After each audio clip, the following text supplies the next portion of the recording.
I don't know about you, but the state of the world recently has me pining, yearning for simpler times. I was born in the early 90s, so for me those simpler times mean, cycling to Blockbuster with all my friends so we could pool our money and buy second-hand PS2 games for a fiver, or Xbox games or whatever. It means using a multi-tap on my PS2, being really excited because my friend bought a multi-tap and he cycled to my house and he plugged it in. We had four of us, and we all plugged in our controllers to my one PS2, which was very exciting, and we played Red Faction 2 until stupid o'clock in the morning. It means, hours poured into Halo 2 on co-op. It means cycling for miles, spending all our pocket money on Dr. Pepper and toxic waste, and then all done to a soundtrack of a questionably sourced MP3 played off of a crappy phone speaker. It's that nostalgia for old digital, that sound of a CDR crammed to the brim with low bitrate MP3s, that this pedal tries to nail down. This is the Chase Bliss / Goodhertz Lossy.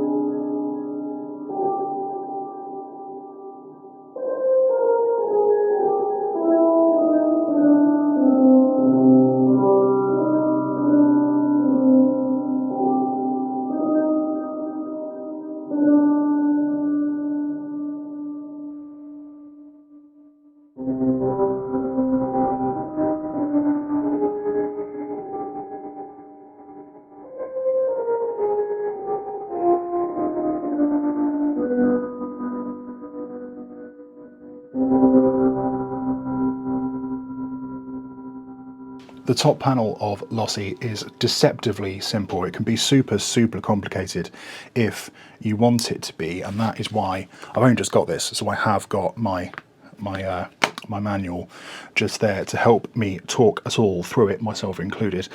So on the top panel of Lossy, you have got the kind of now standard, I believe actually popularized by Chase Bliss, is this kind of 6 knobs format. On the top we have got your filter knob up here. You have kind of arranged, Chase Bliss seems to kind of arrange their pedals in blocks, which is kind of cool. You've got, I guess, what we'll refer to as the filter block over here, which is comprised of 3 controls. You have got your overall how effective the filter is, it's kind of a cutoff, your frequency just here, and then you've got how aggressive you want that filter to be on a dip switch, going from least aggressive to Larry. In the middle, you have got your kind of master speed knob, which kind of controls the rate of all of the glitchy modulation-y weirdness on tap, and you have got a global knob, which I will come back to in a second. It's kind of a, Chase Bliss describe it as a macro knob, I believe. It's kind of a mix knob, but also affects everything else that's going on in the signal chain as well, which is a really interesting approach to take. Lossy has a reverb, which you can move to be like kind of before the effect or after the effect, which is super cool. I have it set to be before the effect here because I feel it accentuates the actual effect. You wouldn't have reverb after your MP3 compression, I guess. That was my logic anyway. And then you have your loss here, which is just quite how lossy you want things to be, just how lost you want stuff to get. We have also got, I'm just popping open our beautiful manual just here. We have got your 3 dip switches just here. You've got slope, which I already touched on, that's part of our filter block. You have got packets down here, so you can kind of different degradation effects.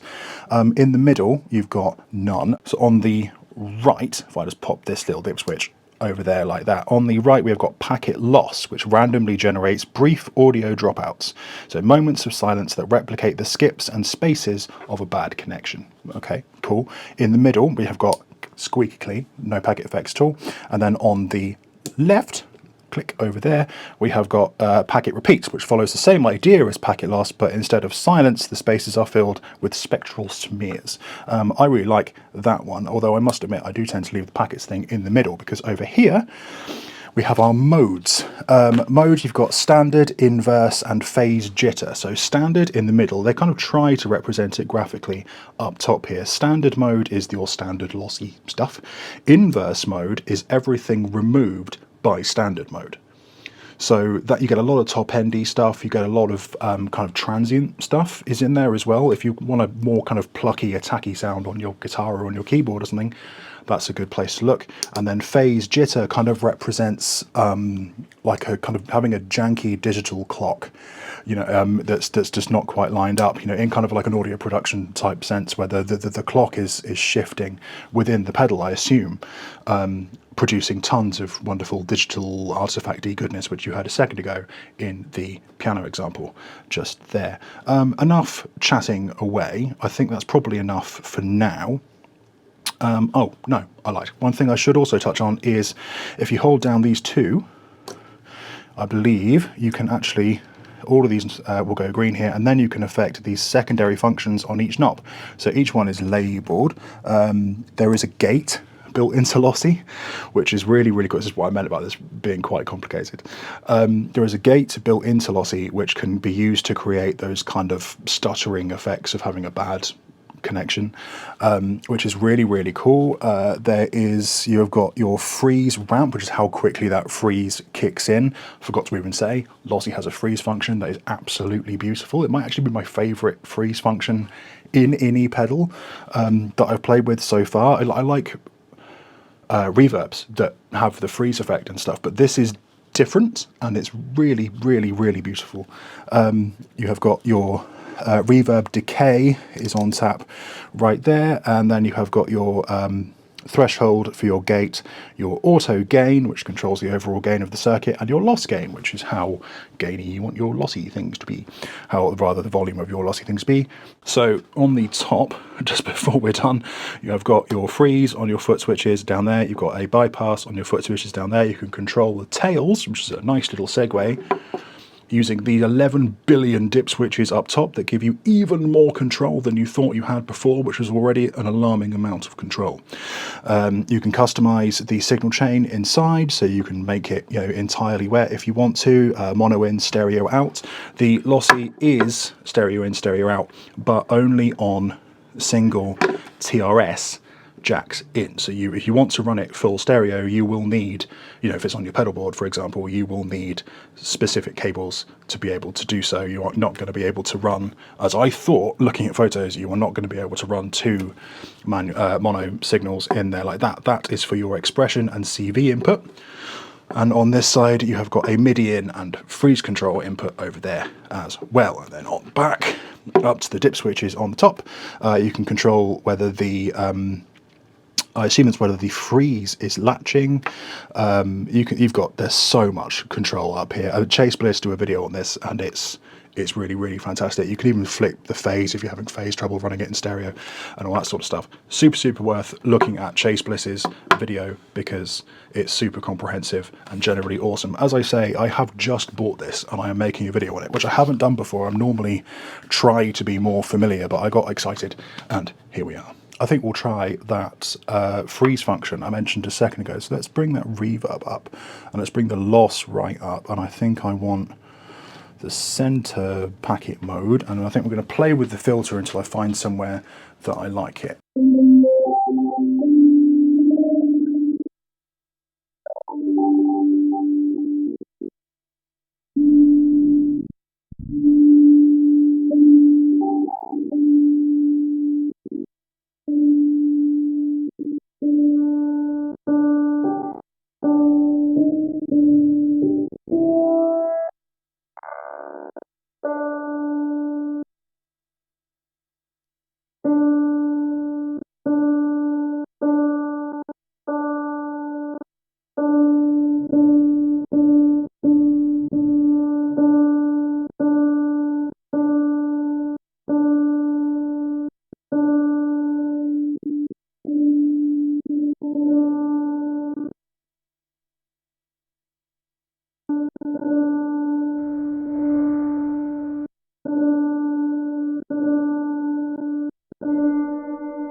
It's frozen.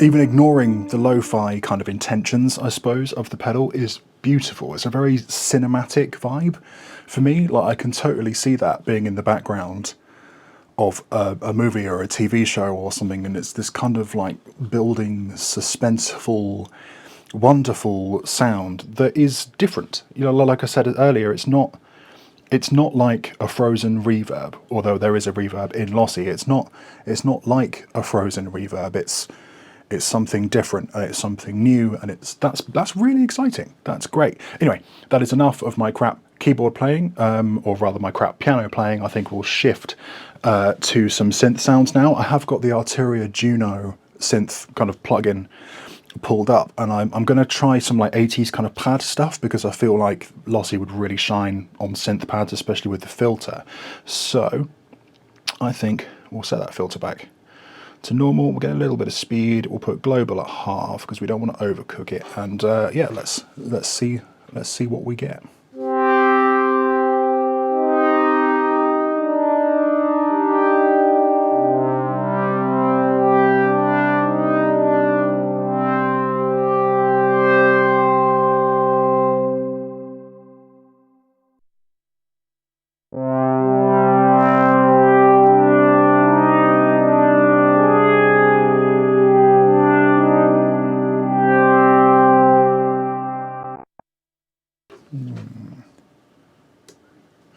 Let's try some of those packet effects that we talked about earlier. I'm just going to bring the speed up a little bit, see if that kind of accentuates where we are.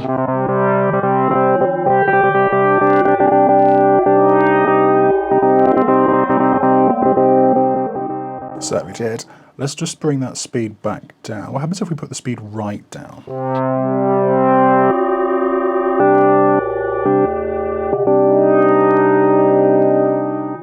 God, such an interesting, different effect. You could use it. There's tons of musical possibility in here, but equally so, lots of kind of sound design, interesting, weird things. You just want to record everything that you do because you get so much out of it.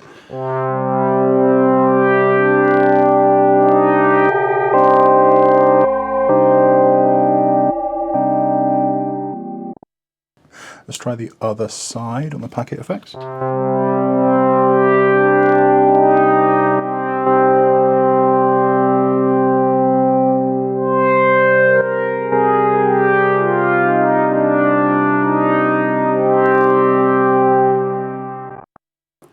Really cool, really interesting stuff. I'm just going to pop the packets back to normal, and I just want to show you what these modes do. So we're just going to leave the filter kind of where it is. We'll have a look at the filter in a second, but we're going to leave that where it is for now.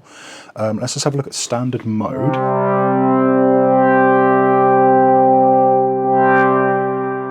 Okay, let's move it over to inverse mode, which is everything removed by standard mode.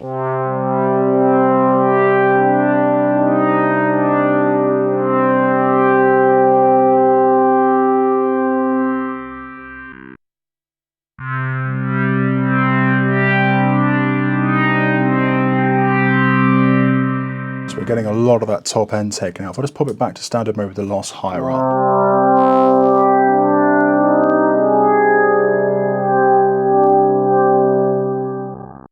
Yeah, so we've got standard mode where you can hear there's a lot of top end loss going on there, and if I just pull that back in, or rather switch to just that with the inverse mode.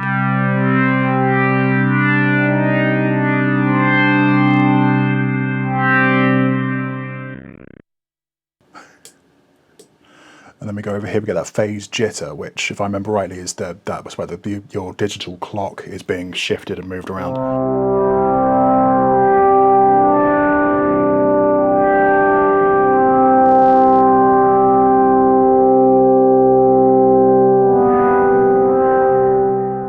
Yeah, so you can hear there, you can hear that kind of almost wishy-washy wind-like effect where there's so much degradation.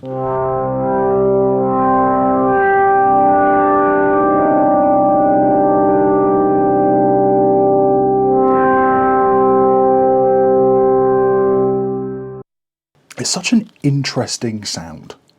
It's such a different sound. It's not like, you know, your kind of conventional delay, reverb, overdrive, distortion, fuzz pedal. It's something genuinely new and exciting, which is so cool. Let's have a quick play of that filter.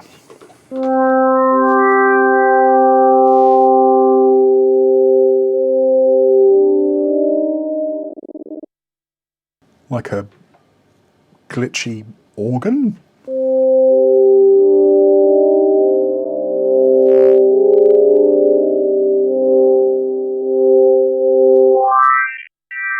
Oh, that's where we hear that filter really come in. Let's give it a filter sweep, just for good measure.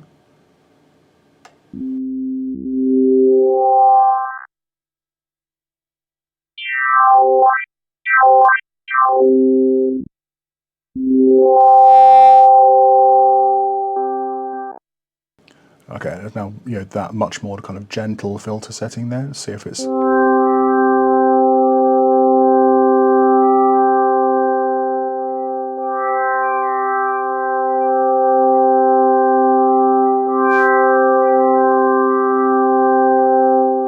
Yeah, so I mean, as expected, I suppose the filter is much less effective when you alter the... I'm assuming that slope refers to a dB per octave, it's like you would get in a synth.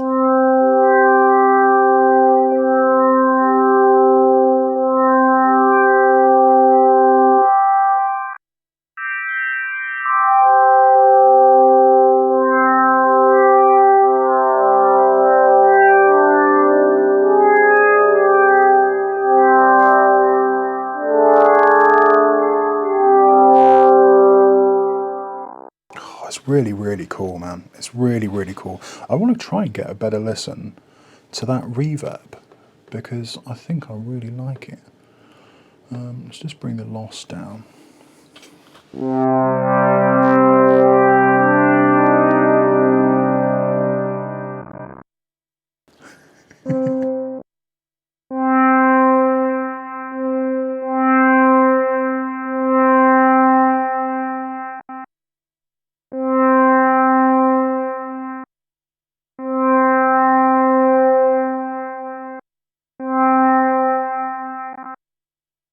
Still that kind of artifacting, almost compression type stuff. Gates, the reverb, which is really, really interesting. It's such an interesting little box. Such a cool sound. I really should do another video on this. Like I said at the beginning, I kind of just threw myself into this, which is why I'm sort of cheating. I have got my lovely bright pink manual just here. But yeah, I think I need to do another video on this one when I'm a lot more familiar with it, because there's so much happening here. I did forget to mention straight off the bat that this little dip switch down here, the last of the front panel controls that we have to cover, is a preset switch. So in the middle you have, I believe Chase Bliss call it live mode, where all of your knobs and dip switches and whatnot, or rather these switches here, do what they say they're doing. And then you've got two presets, one on either side. So let's have a look-see at what those sound like.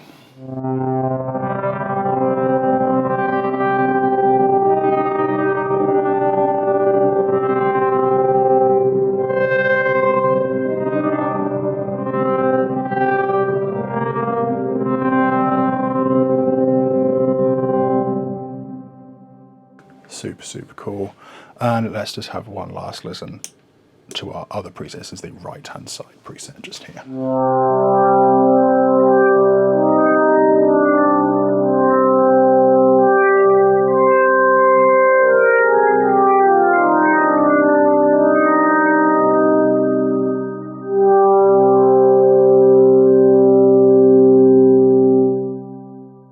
It's lovely. It's really, really, really beautiful. It is. It's such an interesting thing. It's such an interesting thing. This is my first kind of foray into Chase Bliss pedals, primarily because the pricing is terrifying. Chase Bliss only deal directly, so you won't find these at, for example, Anderton's or Sweetwater or anything else. You have to buy them directly from Chase Bliss. I believe they all are, made by hand in the States where Chase Bliss are based, and you pay a substantial premium for that. I think they're about £500 or somewhere, in that realm. I got this one on eBay. I don't really know why, I just kind of decided to look up Chase Bliss on eBay to see if there was anything, and there was actually a fair bit going on, and they're nowhere near as terrifyingly priced. I got this for less than half of what I would have paid for a new one, so happy with that. I absolutely love Lossy. I love the sound of Lossy. I love the ethos of Lossy. I love that it's something different and something new and something exciting. I know this has been out for a while, but it's new to me. You know, it's something. It's not your run-of-the-mill reverb, delay, overdrive, distortion, fuzz thing. It feels like, you know, every time a new pedal comes out, it's one of the same 5 things, you know, but this is different. This is something new. This is something different. I love the idea of collaborating with different audio companies. I think that's awesome. I love the idea of taking a really popular but quite niche VST plugin from Goodhertz, which is how Lossy kind of started off, and then popping it into the Chase Bliss pedal format. I think that's a really, really cool idea, and there is loads of plugins that I can think of that I would like to see that already. Although, I mean, the first one that came to mind for me was the Ozone vinyl, and that the plugin. I mean, and they've already got a warped vinyl type thing, which sounds a lot like the Shallow Waters from Fairfield, which I've had on this channel before, and I loved it. So I'm super eager to check out the warped vinyl. I also want to try the Mood, which looks like a kind of like a granular synthesizer pedal type thing, like a granular resynthesizer type pedal thing. Wonderful ambient sounds from what I've seen on YouTube. The Generation Loss as well, which I believe is like a kind of tape, a similar kind of vibe to Lossy, but instead of those digital artifacts, it's like what you would get from a tape machine, like an old tape machine type thing. Love that, love all of that. I have a tape machine because I love all of that, so I'm super excited to try and get my hands on one of those. Like I say, they are expensive. You certainly do pay for the privilege, but really cool. If you want to support Chase Bliss directly, then obviously absolutely do that. It is not within my price range to do so, so I did pick this up secondhand, but yeah, oh man, fantastic. Really cool. Really cool stuff. Thank you so much for watching this video. Thank you so much for checking out my channel. Oh, a quick thank you for the 1,000 subscribers, by the way. That was a really nice surprise. I was not expecting to get to 1,000, and I really appreciate it. Thank you so much for watching and subscribing and liking and sharing. Thank you so much for all of the wonderful conversations we've had down in the comments. I really do love interacting with everybody. It's been really fun so far, and long may it continue. Talking of which, Nevermore has a community forum. So if you want to chat with like-minded people, and you're reading through the comment section and you go, man, I would love to talk more nerdy things, then we have a community forum linked in the description below where you can go and do exactly that. It's small but perfectly formed and growing all the time. So yeah, go down, get involved, sign up. It's great. Again, thank you so much for watching. Check out Chase Bliss stuff because they're wonderful, and I will see you in the next one.